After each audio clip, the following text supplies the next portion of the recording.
Bom dia, pessoal. Mais um 3 em Pauta no ar, aqui na Rádio Ômega, no Espaço Cultural Fidete. Um abraço a você que nos acompanha em mais um 3 em Pauta, nesta quinta-feira, dia 29 de abril de 2021. E hoje, como sempre, com muitos assuntos importantes, informações, entrevistas e muita análise do que interessa a você ouvir tudo sobre a Baixada Santista em mais um 3 em Pauta. Hoje não temos Cris Carvalho em outro compromisso profissional, mas temos, lógico, Anderson Firmino de maneira online. Tudo bem, meu amigo? Bom dia.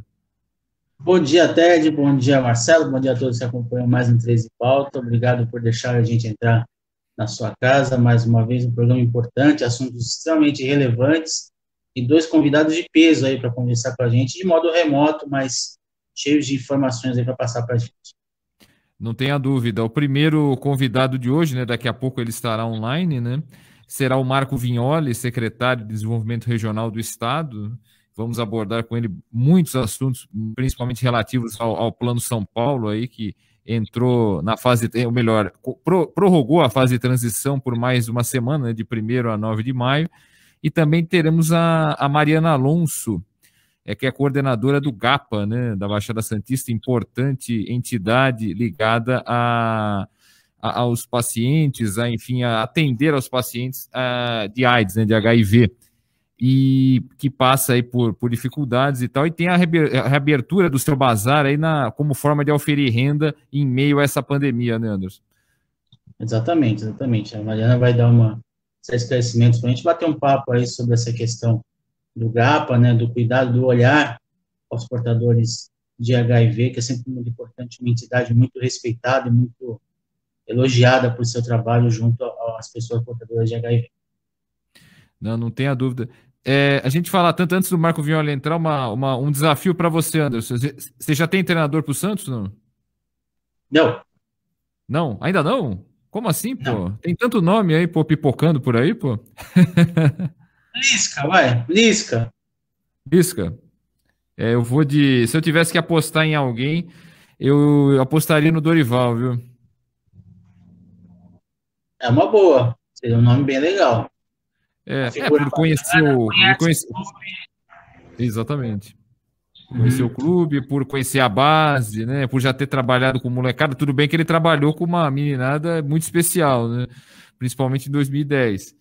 Mas ele conhece, como você disse, ele conhece o clube bem, conhece a base e acho que sempre pega o Santos em momentos ruins, né? Digamos assim, né? Então, eu até, inclusive, conversei com ele ontem por telefone, um pouco rapidamente. Ele disse que até ontem, pelo menos, não tinha havido nenhum contato e ainda disse, vamos aguardar. Então, alguma coisa ele vai acontecer aí, não sei não. Né? O Santos, nessa hora, o Santos atira para todos os lados. Mas não só o Santos, né? Qualquer clube numa condição parecida atira para todos os lados aí. Né? Acho que um treinador como o Dorival, que deixou uma imagem extremamente positiva, ele é muito afável, uma figura muito bacana, assim, certamente é um nome que vem à mente de muitos torcedores e dirigentes também, né? Então, acho que, caso haja o contato e haja o match, digamos assim, the match entre Santos e Dorival, vai ser uma boa para o clube, sim. Agora, Ted, deixa eu te lembrar uma coisa. Antes do secretário Marco Vignoli entrar, tem um recado da Célula Mater. Anderson, antes de você querer lembrar, só para dar um recadinho, estou em contato direto aqui com a Carla, né, da assessoria dele, né? O Marco Vignoli, ela já está na sala dele, né? Ele só pediu para esperar um pouquinho, que ele ainda está na reunião, ele está numa reunião e entraria na sequência. Pediu para esperar 7 minutinhos. Perfeitamente, vamos em frente. Enquanto isso, vamos tocando aqui. Tem notícias, né? Temos notícias aí para dar, né? Mas antes da notícia, eu queria que o Marcelo colocasse o recadinho da Cris Carvalho do Laboratório Célula Mater. É verdade. Vamos lá, oferecimento Célula Mater, né? O laboratório que está presente quando você mais precisa, lá na Bernardino de Campos, número 50, né? E todas as suas filiais, incluindo a Célula Mater Kids, bem pertinho ali da matriz, perto da Beneficência Portuguesa. E se tiver o recadinho na ponta da agulha, Marcelo, aquele recadinho, como disse o Anderson, na voz marcante de Cris Carvalho. Laboratório Célula Mater Viva, uma unidade com atendimento especial para a idade da experiência. Estamos na Rua Amazonas 137, em Santos. Agende seu horário através do telefone 3225-2586. Célula Mater, presente no momento que você mais precisa.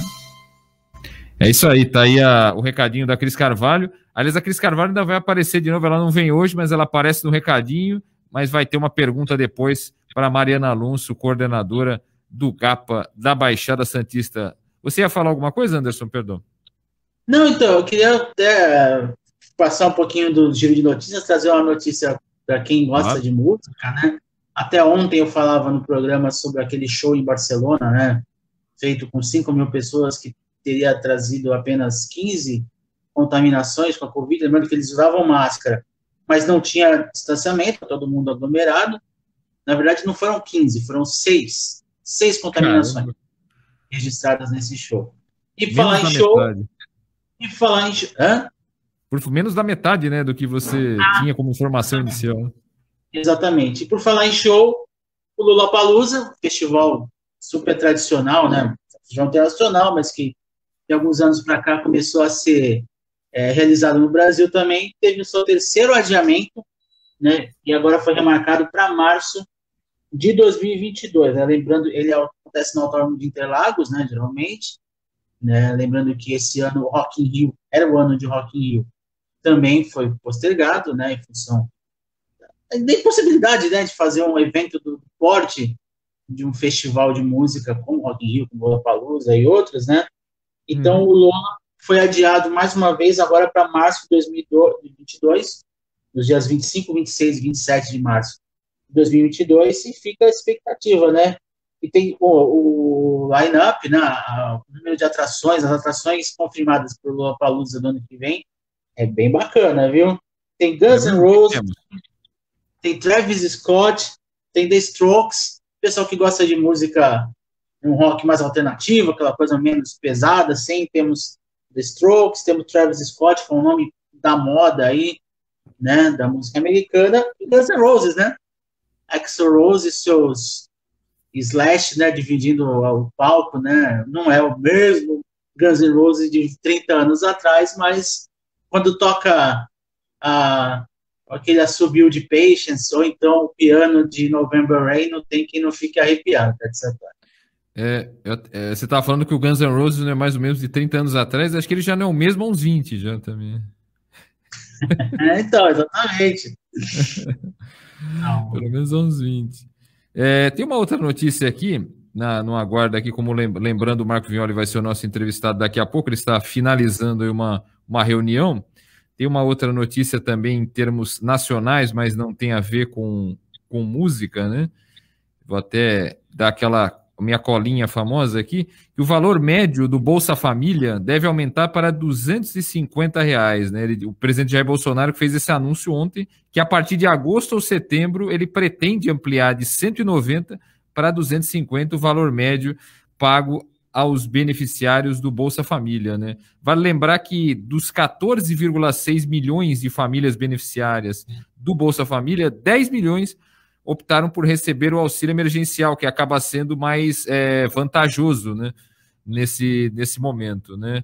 É uma quantia para quem não gostava muito do Bolsa Família, né, Anderson? Falar em aumentar já é um alento, né? Não tem jeito, né? Não tem jeito. O Bolsa Família é um recurso importante, né? Uma saída, talvez a única para muitas famílias, né? Assim como foi o auxílio emergencial, vem sendo o auxílio emergencial desde o ano passado. Então, todo cuidado, todo zelo com o Bolsa Família, embora a gente sempre tenha em mente que o Bolsa Família não deva ser um programa permanente, no sentido de que a pessoa fique por tempo indeterminado usufruindo dele, né? O ideal é que o Bolsa Família tivesse uma porta de saída, criasse condições para as famílias que hoje usufruem desse benefício, possam futuramente abrir mão dele, assim, mas em função de um emprego, de um trabalho, de uma renda obtidas por meios próprios, né? Mas é importante sempre o Bolsa Família, é uma conquista aí da sociedade brasileira que deve ser preservada. E, Ted, lembrando que hoje tem reunião da CPI da Covid no Senado, né? Começou os trabalhos essa semana, né? Já tem uma série de requerimentos aí, dezenas de requerimentos aí feitos pelos pelos senadores, né? E tem um calendário mais ou menos definido para depoimentos dos ex-ministros da saúde, ex-ministros e ministro atual, né? Deve ser feito em ordem cronológica. Primeiro o Luiz Henrique Mandetta, em seguida o Nelson Teich, o Eduardo Pazuello e, por fim, o atual, o Marcelo Queiroga, né? Esses devem ser ouvidos, né? Uma série de requerimentos, porque o foco da CPI, embora o governo queira trazer para os estados e municípios a gestão da Covid, existe uma causa específica que é o que foi colocado quando do lançamento da CPI, que é a forma como o governo federal lidou e vem lidando com a questão da pandemia, né? Então, com um foco muito grande naquela questão de Manaus, no começo do ano, da falta de oxigênio, enfim, toda aquela questão importante, o atraso na compra de vacinas. Então, esse vai ser o foco principal. É uma CPI majoritariamente de independentes e senadores de oposição. Então, o governo tenta, de alguma forma, melar o jogo, vamos colocar dessa forma, né? Porque se você amplia demais o leque, leva para outros lugares, você acaba dissipando o objetivo principal da CPI, e o que para o governo pode soar interessante, mas para o trabalho do Senado, com certeza não é.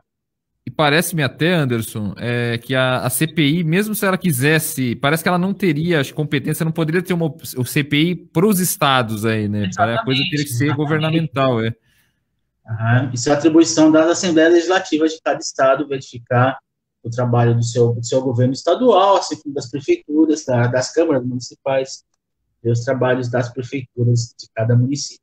Aliás, quem lembrava disso até outro dia foi o Rafael Mota, um abraço a ele lá de A Tribuna. Não lembro se foi num texto que ele escreveu para a Tribuna ou se foi num texto que ele escreveu no Facebook. Ele lembrava disso, dessa competência de uma CPI. Tem uma outra notícia aqui, Anderson, que tem a ver com saúde, né, e também tem a ver com o governo, que o governo federal aí anunciou um programa de testagem da população para a Covid-19. Né? O ministro da Saúde, o Marcelo Queiroga, disse nessa quarta-feira que o governo federal lançará um programa de testagem para a população, melhor dizendo, para a Covid-19. O anúncio foi feito aí em pronunciamento após terceira reunião do Comitê de Coordenação Nacional para Enfrentamento da Pandemia da Covid-19, realizado no Palácio do Planalto. Ainda não há data para início do programa. E agora, já estamos online aqui, o Marcelo me avisa, já entrou aqui o secretário Marco Vignoli, secretário de Desenvolvimento Regional do Estado. Bom dia, Marco. Muito obrigado pela participação do 3 em Pauta. Bom dia, um prazer é meu participar com vocês, Ted, Anderson, Cris, aqui em nome do Governo do Estado de São Paulo. Muito obrigado, Marco. Eu queria começar perguntando ao senhor o seguinte: depois desse anúncio da prorrogação do plano de transição, né, da fase de transição, melhor dizendo, do Plano de São Paulo, por mais uma semana, né, de 1º a 9 de maio, eu queria saber o seguinte: houve alguma pressão por parte dos empresários ligados ao comércio em especial, para que, de repente, o Estado, em vez de prorrogar essa fase, de repente, adotasse uma outra fase um pouco menos restritiva, levando em conta que temos o Dia das Mães, né, no 2º domingo de maio, que é uma das datas mais importantes do comércio, Marco? Bom, pressão nós temos todos os dias há mais de um ano aqui, né? Não tenha dúvida. É direto e evidentemente que com razão, cada um observando a necessidade e longe de aqui a gente tratar as coisas como senhores da razão. O que nós observamos é que aqui no estado de São Paulo, a atuação com o centro de contingência, baseado na saúde e na ciência, tem nos norteado ao longo de todo esse período e assim foi também nessa atualização. No dia 28/3, nós começamos a ter uma queda dos indicadores de internações. Essa queda foi acelerando ao longo da primeira semana de abril, da segunda semana de abril, e possibilitou essa maior flexibilização. Nós estamos seguindo com uma fase de transição ainda, sem fazer a regionalização, porque os índices ainda estão próximos a 80% da ocupação de leitos de UTI.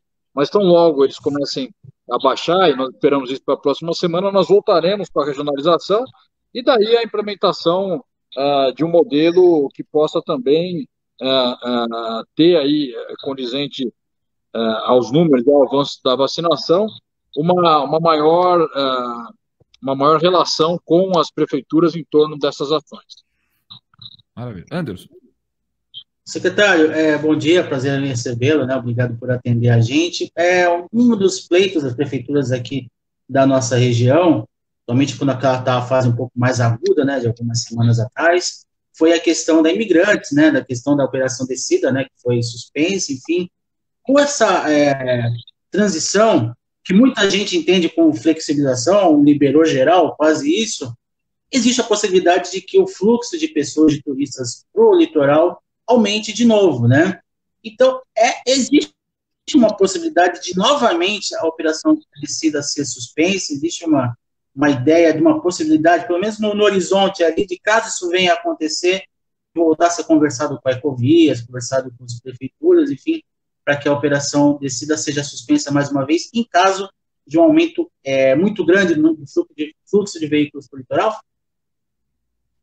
Bom, nós sempre observamos a necessidade de medidas que possam diminuir o fluxo de pessoas para a Baixada Santista, para o litoral de modo geral aqui do estado de São Paulo, em feriados e finais de semana, né? E ao longo desse período a gente tem desencorajado a população. Em muitos momentos funcionou, em outros momentos a gente viu um fluxo alto de pessoas. Nós vamos observar e dialogar com o Conselho dos Prefeitos em torno disso. Se houver a necessidade, o faremos sem dúvida. Até a propósito disso, Marco, quando é que é a próxima reunião com o Conselho de Prefeitos? Bom, nós devemos fazer ainda no início da semana que vem uma reunião com o Conselho de Prefeitos. Maravilha. Aí o assunto, os assuntos, já tem uma pauta, Marco, a respeito disso ou não? Ou a pauta é definida mais em cima da hora?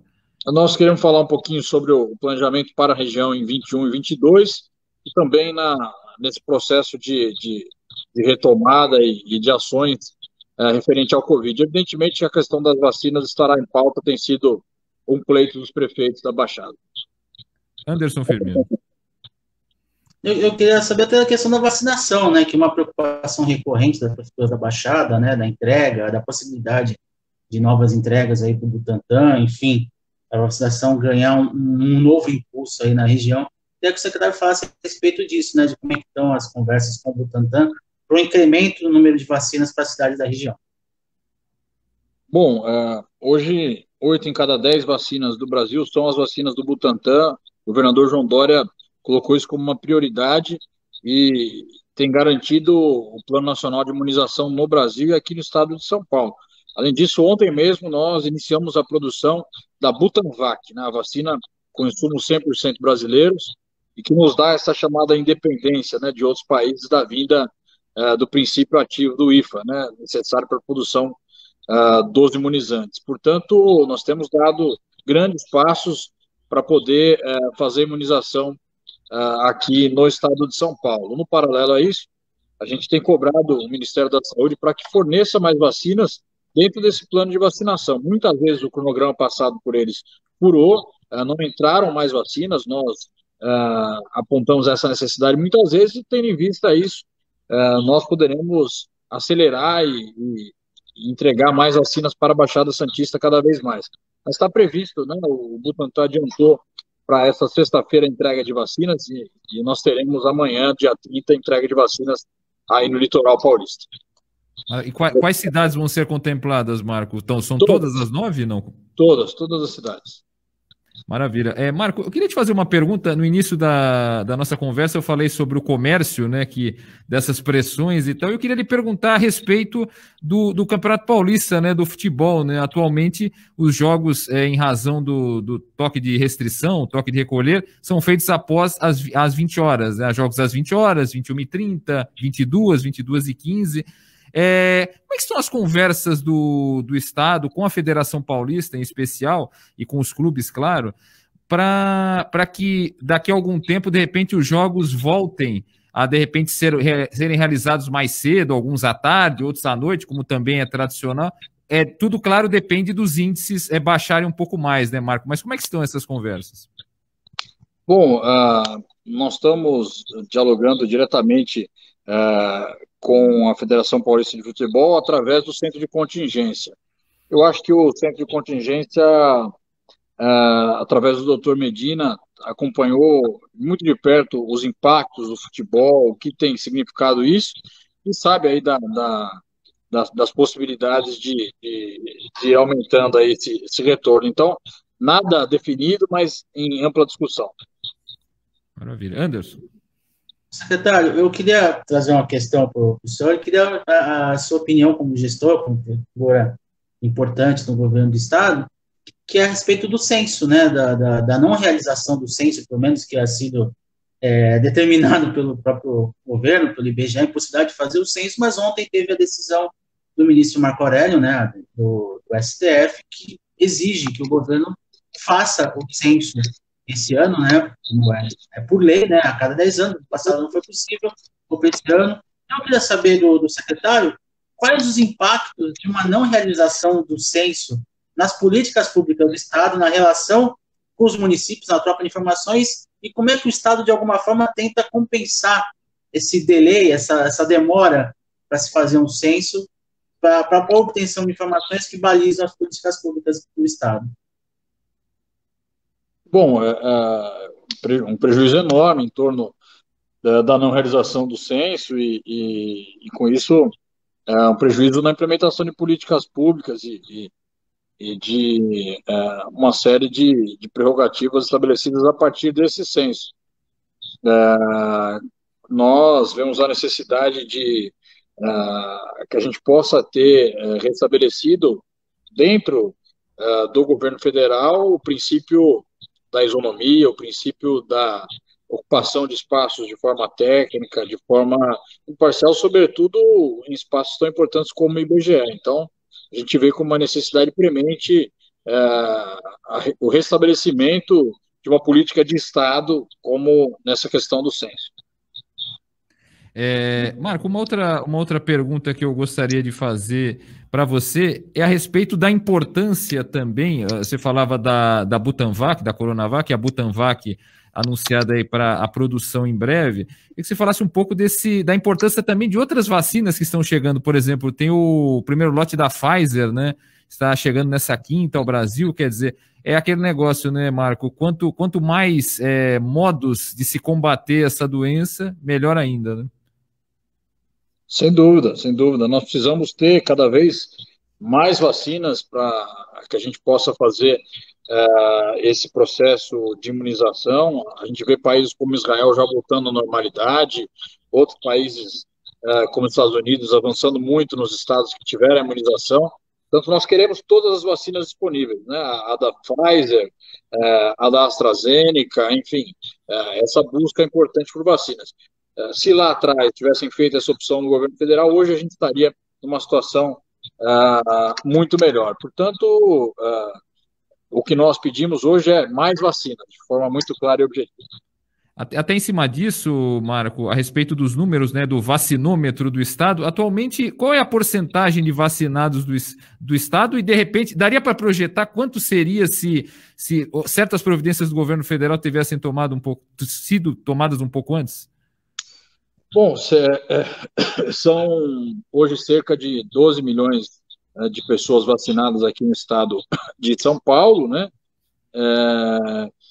Nós poderíamos ter, se iniciado a vacinação em novembro, muito provavelmente já vacinado mais de 30% da população, colocando aí numa prerrogativa, né? Então, pelo menos o dobro poderia ter sido vacinado se tomado essa decisão na hora certa, o que significaria um número muito melhor de vidas salvas e também a gente conseguiria muito mais cedo estabelecer uma imunização mais coletiva, atingindo aí os 50%, 60% até o meio do ano. Quando você fala na quantidade, é sempre pensando nas duas doses, né? Ou uma dose, duas doses, como é que é feito esse cálculo? Pensando em duas doses, São Paulo preconiza o esquema vacinal completo, né, a D1 e a D2, e hoje nós lideramos o ranking de vacinação de esquema vacinal completo no Brasil. São Paulo é o estado que vacinou mais D1 e D2 nas pessoas fazendo, portanto, a imunização completa. Maravilha. Anderson Firmino. como é que o governo do estado recebe essa tentativa do governo de levar a CPI da Covid, que aborda o trabalho do governo federal na pandemia, para os estados? É uma forma de tirar o foco, de usar uma cortina de fumaça aí para o que o governo fez ou deixou de fazer em função da pandemia? Como é que vocês encaram isso? Peço para repetir a pergunta, por favor. Não, a respeito da intenção, principalmente da governista, né, de estender a CPI da Covid, do Senado, para a investigação dos estados e municípios, embora não seja legalmente possível, né, porque não é atribuição do Senado fiscalizar os estados, mas esse tipo de iniciativa é um pouco para poder funcionar como uma cortina de fumaça, não? Bom, Anderson, vamos lá, investigar os estados sempre, todo o poder público sempre deve ser trabalhar dentro das regras éticas e morais, dentro da legalidade. Eu defendo sempre a transparência e a investigação, se houver qualquer tipo de indício. Ocorre que seria a mesma coisa de ter uma CPI aqui para o governo do estado e eu falar que tem que investigar os municípios, que não o estado, que os municípios que têm que ser investigados, né? Então, a gente vê, de fato, essa tentativa de cortina de fumaça, mas acho que a sociedade está muito atenta a isso, o próprio parlamento. Nós tivemos, ao longo desse período de pandemia, uma série de negligências feitas pelo governo federal e que a própria CPI vai se incumbir de analisar tecnicamente isso e criteriosamente. E se os estados tiverem que prestar qualquer tipo de informação, acho justo, só não pode tentar tirar do foco a questão fundamental, que é a investigação sobre a atuação do Ministério da Saúde frente a uma pandemia sem precedentes aqui no nosso país. Marco, daqui a pouco a gente sabe da sua agenda cheia, do seu horário, temos mais duas perguntas, eu tenho uma e depois do Anderson outra. A minha pergunta é a seguinte, a respeito do comportamento das pessoas em relação à pandemia, né? Muitas vezes, aqui na Baixada Santista ainda se observa, né? Às vezes essa inobservância, sem querer usar o pleonasmo, mas é isso, as regras, né? O que deve ser feito em nome da saúde. Como é que o senhor tem observado a conduta da Baixada Santista, principalmente em relação à sua população e em relação aos prefeitos também, claro, relacionado a essa conduta? A Baixada Santista tem, na sua visão, entrado num novo caminho em relação às regras, a se cumprir as regras, digo em relação à população, porque antes o governador João Dória, sempre que é abordado sobre isso, você via aquelas praias cheias, aqueles problemas todos, e o governador João Dória naturalmente indignado, como os prefeitos, o prefeito Paulo Alexandre ano passado e agora o prefeito Rogério Santos e outros prefeitos da região também indignados. E isso não vale só para a praia, para as ruas, enfim. Como é que o governo do estado e a secretaria têm observado o comportamento da população nesse sentido? Bom, um comportamento ao longo desse ano de 2021 responsável em sua maior parte. Eu acho que os prefeitos iniciaram uma gestão imbuídos de fazer o melhor e conscientes do momento que estão passando. Tivemos alguns, sobretudo no final do ano, né, algumas dificuldades, um período duro que depois ficou demonstrado o impacto que gerou, né, e algumas dificuldades ao longo desse processo, sobretudo por conta da característica turística que tem a Baixada e a praia, a orla da praia, como um espaço muitas vezes visto por alguns como um espaço sem vírus, o que não era verdade, né? Evidentemente que não fazia sentido nenhum você ter todos os espaços do Estado com uma preocupação enorme, uma mobilização para que se houvesse utilização de máscaras, para que não houvesse aglomeração, e as praias fossem um território livre de vírus e as pessoas fizessem um espaço sem regras. Mas isso, eu acho que foi tendo um avanço ao longo do período pelos prefeitos, também não é simples, temos que deixar isso claro, né? Você fazer um fechamento de orla, fazer essa organização, foi algo que a própria população foi se conscientizando e eu acho que nós chegamos num estágio bem melhor de medidas sanitárias. Anderson Firmino. Para fechar, já queria de pronto agradecer ao secretário Marco Vignoli por participar do 3 em Pauta, mas quero fazer uma pergunta para o presidente do PSDB estadual, né? como é que está a questão da filiação do vice-governador, Rodrigo Garcia, e da relação com o DEM, né? Porque o DEM é um aliado histórico do PSDB, né? Em tantas eleições presidenciais, estaduais, enfim, como é que fica essa questão em função da ida do Rodrigo Garcia para o partido do PSDB? Bom, ele recebeu o nosso convite, de um amplo conjunto de lideranças aqui do PSDB, do governador João Dória, do prefeito de São Paulo, Bruno, da bancada estadual do PSDB, enfim, de vários deputados federais, de prefeitos. Ele tem sido tem tido um diálogo muito constante em torno disso. E nós estamos fazendo essa construção com o Rodrigo para que ele possa vir ao PSDB. É um quadro muito importante que tem uma relação histórica com a gente de mais de 30 anos. Marco Vignoli, secretário de Desenvolvimento Regional do Estado, muito obrigado por participar do 3 em Pauta. O programa está à disposição aqui, a Rádio Ômega sempre à disposição do senhor e das demais autoridades do Estado para todo e qualquer esclarecimento sobre assuntos, claro, que envolvem a Baixada e envolvem todo o Estado. Muito obrigado, viu, secretário? Eu que agradeço, deixo aqui um grande abraço a vocês. Muito obrigado. Muito obrigado, secretário. Um grande abraço. É isso aí, Marco Vignoli, vocês acompanharam aqui no 3 em Pauta, secretário do Desenvolvimento Regional do Estado, nessa entrevista muito importante, né, Anderson? Eu acho que é bem esclarecedora, né, a questão da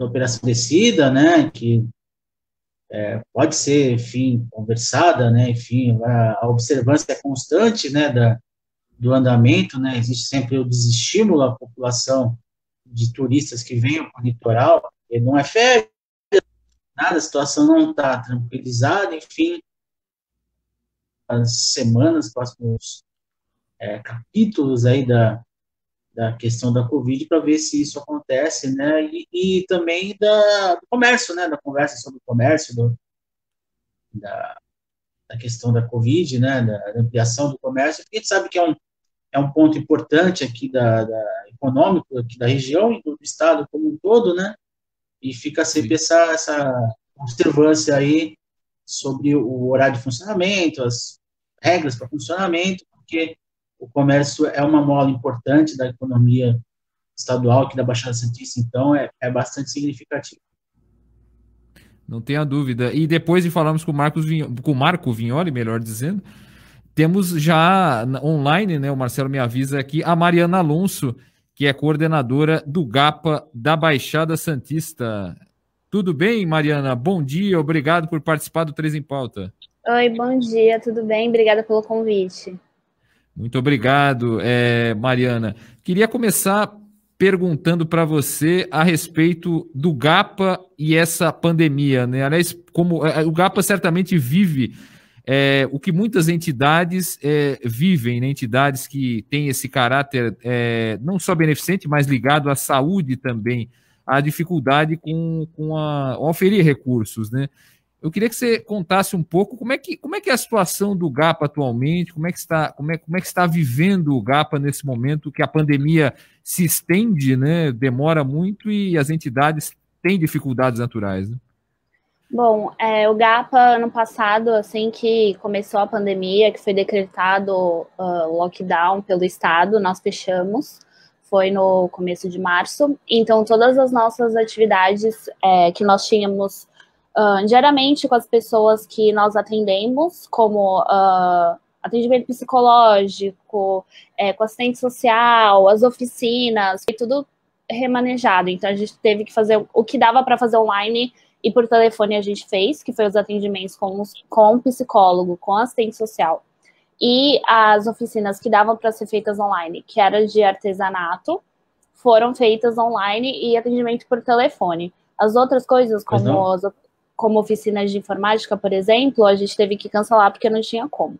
Então, nós ficamos fechados esse período, fazendo todo o atendimento via telefone, enfim. O nosso bazar, que é a nossa maior fonte de renda, teve que ser fechado, e aí a gente teve uma grande dificuldade, porque nós não tínhamos mais a nossa fonte de renda. Então, durante esse período que nós ficamos fechados, ano passado, nós vivemos de doação da comunidade. Alguns artistas fizeram uma campanha para angariar doações. E aí, em agosto do ano passado, saiu a nossa emenda parlamentar, que alguns vereadores da cidade destinaram emendas para o GAPA. Então, essas emendas do ano de 2020 saíram em agosto e duraram até dezembro. Então, isso deu uma ajuda extra, porque a gente conseguiu ter um fôlego a mais. Nós tivemos que conversar, a nossa casa, a nossa sede é alugada, então a gente teve que conversar com o dono da casa sobre o aluguel, então a gente conseguiu aí que ele abaixasse um pouco o valor, mas a gente está assim, aí, depois de um tempo o bazar voltou, né, quando a prefeitura autorizou que o comércio voltasse, o bazar voltou, seguindo todas as regras da prefeitura, só que aí esse ano a gente teve que fechar de novo, né, porque teve aquele período que teve que ficar tudo fechado, então a gente está vivendo assim, quando dá para abrir, nós abrimos, mas basicamente agora estamos vivendo novamente de doações. Nosso bazar voltou agora, recentemente. Então, a gente está vivendo nisso. Anderson Firmino. A gente vai falar da reabertura do bazar, mas eu falar para quem conhece, para quem não conhece o trabalho do GAPA, queria que você contasse um pouco da história, da importância do trabalho de vocês junto às pessoas portadoras de HIV, as famílias, enfim, que também, de alguma forma, são impactadas, né, pela questão dessa doença, e como é que é o trabalho de vocês junto a essas pessoas. Bom, o GAPA existe há 33 anos, fez 33 anos agora em abril, no começo de abril, e nós temos a parte de prevenção, que é a prevenção contra o HIV/AIDS, então é a parte de palestras, campanhas de prevenção online, distribuição de preservativo, testes rápidos de HIV, enfim, toda essa parte de prevenção. E aí a gente tem a parte de assistência, né, que nós damos assistência aos soropositivos e às suas famílias. Então nós temos, nós entregamos cesta básica todo mês para essas famílias, temos atendimento psicossocial com psicólogo, assistente social, temos as oficinas também, que é oficinas de reinserção. Então, por exemplo, nós temos a oficina de artesanato, onde eles fazem artesanato e eles vendem esses artesanatos, então eles têm uma renda, oficina de alfabetização, porque temos muitas pessoas lá que não são alfabetizadas, então nós temos oficinas de alfabetização, informática. Então, basicamente, o GAPA, ele é essas duas vertentes, a assistencial, que a gente dá todo o apoio ao soropositivo e à sua família, e a parte de prevenção. Tem uma outra pergunta também. A Cris Carvalho hoje não está presente, né, no programa por outros compromissos profissionais, mas ela deixou uma pergunta, aliás, duas em uma, que o Marcelo vai soltar e a Mariana vai poder escutar e depois responder, por favor. Olá, amigos da Rádio Ômega. Bom dia, Marcelo, Ted, Anderson. A gente sabe que nessa época de pandemia, muitos pacientes SUS que precisam de medicamentos, exames, é uma burocracia danada, principalmente aquelas doenças autoimunes que precisam de medicamento e de uso contínuo. A minha pergunta para a Mariana é o seguinte, nessa fase de pandemia, como que os pacientes de HIV estão conseguindo pegar a medicação? Eles estão encontrando dificuldade, a burocracia do SUS? E a minha outra pergunta existem casos de pacientes aqui que tiveram Covid e HIV? A minha pergunta é essa, um beijo a todos e amanhã estarei aí no estúdio com mais um 3 em Pauta. Até lá. Por favor, Mariana. Bom, em relação ao atendimento médico e a retirada de medicação do SUS, pelo menos aqui na Baixada, em Santos, no caso, que é onde é a maioria dos nossos pacientes, não teve reclamação, na verdade, estava funcionando normalmente a retirada de medicamentos. A parte de atendimento médico e exames, acho que como em todo lugar eles tiveram que remanejar, né, porque só pode ir menos pessoas, então eles tiveram que fazer esse reagendamento de consulta, no começo estavam só atendendo emergências, enfim, mas todos os pacientes, todos os soropositivos que nós atendemos no GAPA estão retirando o medicamento normalmente, nós não temos nada do que reclamar do serviço do SUS aqui, funciona. Nenhum paciente nosso ficou sem medicamento durante essa pandemia. As consultas que tiveram que ser remarcadas, foram remarcadas, os exames, com um espaço de tempo maior, mas devido a essa pandemia mesmo, acho que em todos os lugares foram assim. Então, em relação a isso, pelo menos das pessoas que nós atendemos no GAPA, não houve ninguém que ficou sem remédio, sem consulta, sem exame, sem nada. Em relação a pessoas que ela perguntou se alguém que a gente atende no GAPA teve Covid e com HIV. No nosso caso, não. A maioria dos casos das pessoas que a gente atende no GAPA, estamos com alto número de pessoas que estão com dengue e chikungunya, um número bem alto, na verdade, de Covid, nós não tivemos mais, porque eles estão ficando em casa, eles não saem. Nós atendemos bastante pacientes idosos, então também por eles serem idosos e terem HIV, eles têm a consciência disso, que não podem ficar saindo, enfim, em aglomeração. Mas o número de dengue e chikungunya dentro das pessoas que a gente atende é muito alto, que foi até um espanto para todos nós. Até em cima disso, Mariana, atualmente quantos pacientes, quantas pessoas o GAPA atende? Nós agora estamos atendendo 45 famílias, a gente distribui 45 cestas básicas, então 45 famílias. Antes até da pergunta do Anderson, só lendo alguns recadinhos aqui, o Wellington Pupi assistindo o programa, Eduardo Veloso assistindo o programa, um grande abraço ao Veloso, Marcelo Dias, bom dia a todos, Cécio Jobran, bom dia, Fernando Passos, bom dia, Fernando Passos, parabéns ao programa por trazer informações importantes na nossa região. Obrigado, Fernando, nosso objetivo é sempre esse mesmo. Anderson Firmino. Queria perguntar para a Mariana a respeito de Covid, mas de vacinação. Como é que é a questão da vacinação para pacientes de HIV, assim, como é que está essa questão? Se existe uma ideia de que eles também entrem no grupo de prioridades, como é que está essa questão? Na verdade, as pessoas que têm HIV já entraram no grupo prioritário de vacinação. O Ministério da Saúde divulgou uma norma técnica falando que no começo, quando saiu a vacina, dependeria do teste de CD4 dessa pessoa que tem HIV para ver se ela já poderia tomar a vacina ou não. Agora, o Ministério lançou uma nota falando que qualquer pessoa que tem HIV, ela já tem prioridade na vacinação.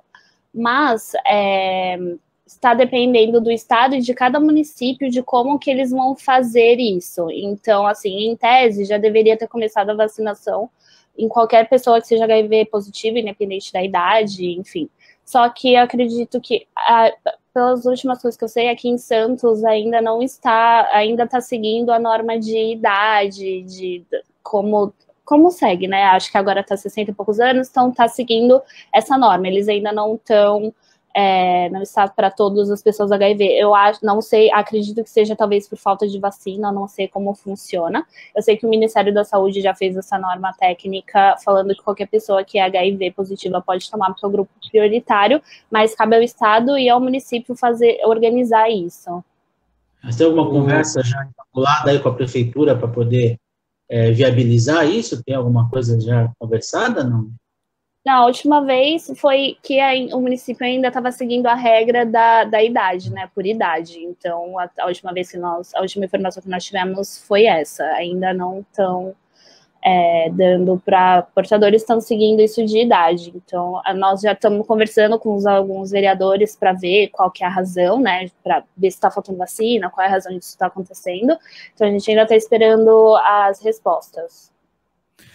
Mariana, você falava dos atendimentos, né, do GAPA, e eu não lembro se foi antes da pandemia ou durante, no início, não me recordo, lembro de ler matérias a respeito do seguinte, que a AIDS, né, o vírus HIV, voltou a acontecer em jovens, né, algo que não acontecia há algum tempo, né, até levando para o universo de vocês, para o universo de atendidos por vocês. Como é que é essa proporção? São as pessoas mais velhas? São as pessoas mais novas? Vocês têm notado, de repente, essa que não é uma impressão, né? É um dado estatístico, né? Uhum. Sim, atualmente o maior número de pessoas infectadas são em jovens de 15 a 25 anos. E é uma coisa que a gente percebe também nos atendimentos do GAPA. Quando a pessoa vem retirar um teste ou quando vem conversar, enfim, são sempre pessoas jovens. A parte que a gente atende assim no GAPA geralmente são pessoas que estão num relacionamento sério, num relacionamento de bastante tempo, às vezes até de anos, que é ou da pessoa pegou do namorado, da namorada, e às vezes o namorado e a namorada não sabiam que tinham HIV, que é muito comum. Então, por ter um relacionamento longo, pegou. Às vezes também é o caso do namorado saber que é HIV e não contar. Mas, o que a gente pode ver, tanto estatístico no Brasil todo, quanto aqui nos atendimentos do GAPA, sim, bastante em jovens, o que é bem preocupante. E é curioso, né, Mariana, porque a AIDS, depois de tanto tempo de disseminação, nós temos aí, de 83 para cá, pelo menos, são mais de 38, são 38 anos, a gente imaginava que isso entre os jovens houvesse uma conscientização, de repente tem que se voltar novamente haver esse trabalho de conscientização que havia tanto, né? Seja nos anos 80, seja nos anos 90, de repente havia tons diferentes, né? Às vezes tons mais agressivos, às vezes tons mais amenos. É hora de repente voltar a lembrar que a AIDS não deixou de existir, não, a AIDS ainda existe. Sim, o que nós percebemos durante as palestras que nós fazemos em escolas, universidades e, enfim, e nos atendimentos que nós fazemos em geral, é que o jovem ele não tem uma qualidade de informação. Tem gente que não sabe o que é HIV, que é AIDS, tem gente que acha que tem cura, tem gente que acha que é só tomar um remédio, eles não têm muita noção da gravidade do que é, eles têm muita falta de informação, e quando tem uma informação meio errada, então a qualidade da informação é meio ruim, tem um ruído nisso. Nós, no GAPA, já tem alguns anos, acho uns 3 anos, que nós estamos fazendo uma campanha de prevenção específica para jovens nas nossas redes sociais, tanto no nosso Facebook, GAPA-BS, quanto Instagram. Nós resolvemos fazer essa campanha exatamente por isso, para entender como que a gente poderia passar essa mensagem de prevenção para os jovens de um jeito que eles recebessem essa mensagem. Então, nós fizemos um grupo com os jovens, conversamos sobre isso, tipo, como que vocês gostariam de receber essa informação? E aí eles falaram, a gente não assiste TV, a gente quer na palma da nossa mão, não quero entrar em um site para descobrir a notícia, eu quero estar rolando na minha timeline e aparecer para mim, enfim. Então, nós pegamos todas essas informações e desenvolvemos essa campanha de prevenção nas nossas redes sociais, que está acontecendo atualmente. Anderson Firmino. Eu até queria uma opinião, uma elucubração aqui, uma tese que eu faço, porque a AIDS, quando surgiu nos anos 80, ela vitimou vários artistas, várias pessoas famosas, né? De Rock Hudson, a Cazuza, Renato Russo, Fred Mercury, a Sandra Brea, né? Sandra Brea. Sim. E depois disso, até por conta da longevidade do tratamento, o aprimoramento dos tratamentos, dos remédios, enfim, se conseguiu uma longevidade um pouco maior para as pessoas portadoras de HIV e uma qualidade de vida muito, muito boa, né? Muito pertinente em função da doença, né? Você acha que isso também não ajuda a passar essa impressão de que a AIDS não é mais tão perigosa? Eu acho que hoje em dia não se fala, né, de HIV AIDS exatamente por isso, por ter tratamento, as pessoas terem uma qualidade de vida com esse tratamento. Não é mais, graças a Deus, não é mais como era no começo.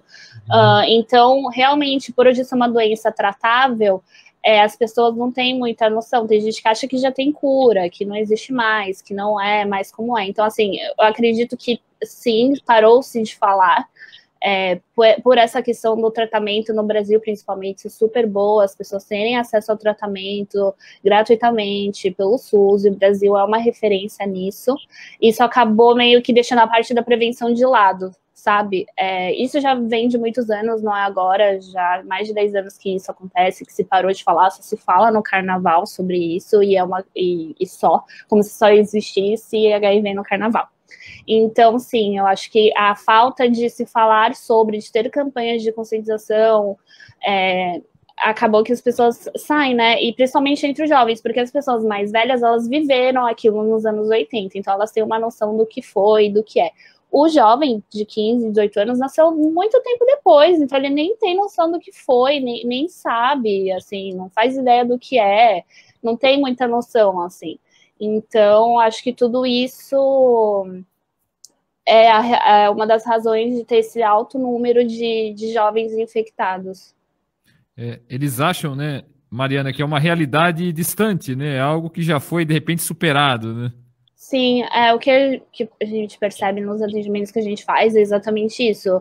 Do tipo, não vai acontecer comigo, eu sou trans com meu namorado. As pessoas, assim, apesar de hoje já ter um tratamento, enfim, a mentalidade de muitas pessoas em relação à pessoa portadora de HIV é muito de como era nos anos 80. O preconceito existe ainda do mesmo jeito. Isso não mudou, né? Não mudou em nada. As pessoas ainda continuam sendo marginalizadas. Então, assim, a pessoa acha que é sentença de morte, acha que a pessoa com HIV tem cara de quem tem HIV, acha que é só HIV só com gente enfim. Então, assim, essa pessoa aqui da minha faculdade, imagina que ela vai ter HIV, sabe? A pessoa acha que tá na cara escrito, sou HIV. E ela tem esse preconceito, sim, não sabe como pega, então tem gente que acha que no contato social se pega HIV, exatamente as mesmas dúvidas e preconceitos dos anos 80 as pessoas têm até hoje. Então isso não melhorou em nada. E isso também não ajuda, porque eu acredito que grande parte do preconceito das pessoas em relação a isso é pela falta de informação. Elas não têm informação, então ela não tem essa informação, gera esse preconceito, né? Porque ela não sabe como não sabe como pega, não sabe o que é, então, tipo, não, quero distância. Então isso também é uma coisa que, infelizmente, hoje em dia também ainda tem esse preconceito. Anderson Firmino. Então, Mariana, Santos foi na década de 80, virada dos 80 para os 90, foi referência no tratamento de AIDS, na forma de lidar com a AIDS, de forma aberta, de forma clara, né? Questão de polemizou, né, na época com a distribuição de seringas, enfim, muita gente criticou, mas é uma medida de preservação das pessoas ali, né? Como é que é hoje a relação do GAPA e como é que se analisa a política com relação à AIDS da Prefeitura Municipal de Santos, mas pode falar até da Baixada como um todo. Como é que você analisa, assim? O que pode ser melhorado e tal? Nós somos parceiros da coordenação de Santos, de HIV e AIDS. Nós temos um contato direto e isso é muito bom, porque facilita bastante. Nós distribuímos testes de HIV rápido na nossa sede e a coordenação de HIV AIDS que disponibiliza para a gente. Nós não temos o que reclamar, assim, em relação à entrega de medicamentos, como eu falei, não faltou médicos, enfim.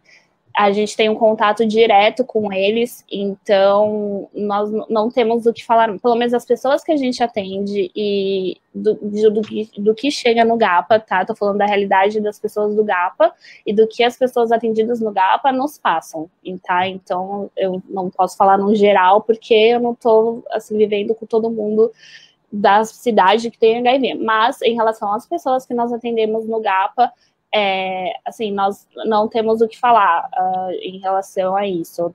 Quando falta um remédio, a gente entra em contato, tipo, olha, não tá tendo remédio, eles explicam, é porque o repasse do Ministério, tipo, atrasou um pouco, mas já tá chegando, sabe? Assim, a gente tem um canal muito aberto, uma parceria mesmo, não temos o que falar mal. Santos é referência, como mesmo você falou, até hoje. Funciona, sabe, assim, não... Eu sei que tem outros lugares no Brasil que é péssimo, mas aqui em Santos funciona. Não, assim, a pessoa testa positivo, a gente às vezes encaminha para lá, eles lá mesmo já fazem o teste confirmatório, tendo o teste confirmatório, eles já agendam a consulta, já passa no médico, já sai de lá com remédio, ou a pessoa pode fazer o teste de HIV lá também, dando positivo, já conversa com o psicólogo, assistente social, médico, já pega a medicação, já faz os exames, então assim, não tem do que reclamar. Mariana, eu queria perguntar para você falava mais cedo a respeito do bazar, né? Uhum. Oi, perdão, Anderson, você falou alguma coisa? Não, pode continuar. Perdão, eu pensei ter escutado. Mariana, você falava no início, né, melhor dizendo, do bazar, né? Eu queria que você falasse um pouco do bazar em termos de horário de funcionamento, se a pessoa quiser comprar lá, que horário que ela vai lá, como é que funciona em matéria de preços, e também se a pessoa quiser doar alguma coisa, quais são os critérios para a recepção dessas peças, como é que funciona? Bom, o nosso bazar, ele funciona de terça a sexta-feira, da 1 às 5 da tarde. Agora a gente está seguindo as normas, né, de segurança do Covid, então entra apenas 4 pessoas dentro do nosso bazar, com máscara, a gente faz a medição de temperatura, álcool em gel, enfim, todos os protocolos. No nosso bazar, tudo que tem lá foi doado pela comunidade, então o que é doado ao GAPA e não não, revertido às pessoas que a gente atende, enfim, tudo é colocado à venda lá no nosso bazar. Então lá você encontra roupas, sapatos, bolsas, objetos de decoração, livros, DVDs, objetos de cozinha. Você encontra tudo, só não encontra móvel e eletrodoméstico eletrônicos, porque o nosso espaço não é muito grande. Então a gente é assim, bem pequeno, assim, né? Não dá para colocar um fogão lá, por exemplo. Então nós temos essas coisas à venda. E de doação é a mesma coisa. Você pode fazer essa doação, é só levar na nossa sede, na Avenida Epitácio Pessoa 278, tanto roupas usadas, novas, enfim, a gente só pede que a pessoa tenha um bom senso de ver, bom, essa roupa dá para ser utilizada, uma pessoa que pode usar, pode vender ou não, porque às vezes a gente recebe coisas que, assim, não tem condição nenhuma nem de doar para ninguém, de nada, sabe? Então a gente só pede que a pessoa tenha um bom senso de doar uma coisa que seja em bom estado, não importa que seja usada, mas em bom estado. E, enfim, pode ser tudo isso que eu falei que vende no nosso bazar. A única coisa que a gente não aceita são móveis, eletrodomésticos, eletroeletrônicos, enfim, por não ter espaço mesmo. Eu, como sou ratinho de bazar, qualquer hora eu tô lá, viu, Mariana? Ai, por favor, vai fazer uma visita, você vai gostar. Assim, os preços, né, que você perguntou, nós temos coisas, assim, a partir de 5, 3 reais, sabe? Tem de todos os preços. Tem uma parte de coisas novas, que, como eu falei, nós recebemos coisas seminovas e recebemos coisas novas também, com etiqueta e tal. Então, isso fica uma parte separada no nosso bazar.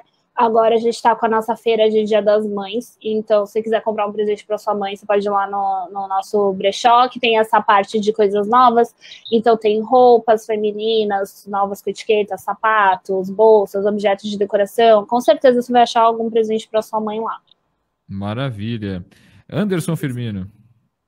Eu queria antes de iniciar, agradecer a Mariana pelo trabalho do GAPA. Importante agradecer o Antônio Marques Fidalgo, né, o jornalista aí que também colabora bastante com o GAPA. E queria fazer uma última pergunta para a Mariana, se em termos de declaração de imposto de renda, dá para colocar o GAPA ali para poder também, de alguma forma, se beneficiar das reduções de imposto de renda.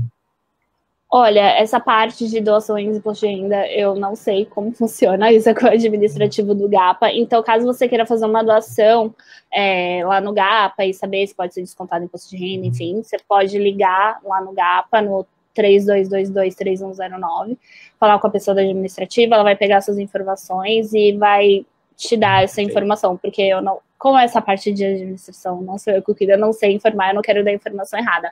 Mas só entrar em contato no GAPA, que aí que a pessoa do administrativo conversa com você sobre isso. Maravilha. Mariana Anúncio, mais uma vez, muito obrigado por participar do 3 em Pauta, trazer todos esses esclarecimentos para quem não conhecia o trabalho do GAPA, para quem já conhecia, lembrar que o GAPA precisa de cada um dessa cidade para que continue fazendo esse grande trabalho. Só repete o endereço, Mariana, por favor, na sua despedida, para que as pessoas não esqueçam. Tá bom, muito obrigada pelo convite, por me receber aqui. Nós ficamos na Avenida Epitácio Pessoa, 278, no Embaré, em Santos. Maravilha. Anderson Firmino, vamos embora, não? É isso aí, um abraço, obrigado, Mariana, obrigado a todo mundo que participou, que assistiu o 3 em Pauta, que deixou o seu recado, passou pela live, né? E lembrando que amanhã tem programa, né? Amanhã eu não estarei presente, né? Mas o Ted também participará. E amanhã temos Cris Carvalho no comando das picapes, né, Ted? Exatamente. Amanhã, Cris Carvalho no estúdio com Fernando Negrão. Fernando Negrão estará presente com mais boa música, né? Como já tem se caracterizado às sextas-feiras do 3 em Pauta. Pessoal, grande abraço a você que nos acompanhou, perguntou. Em mais um 3 em Pauta, muita informação, análise, entrevista, tudo o que você quer saber sobre a Baixada Santista está no 3 em Pauta. Grande abraço, até amanhã. Tchau, tchau.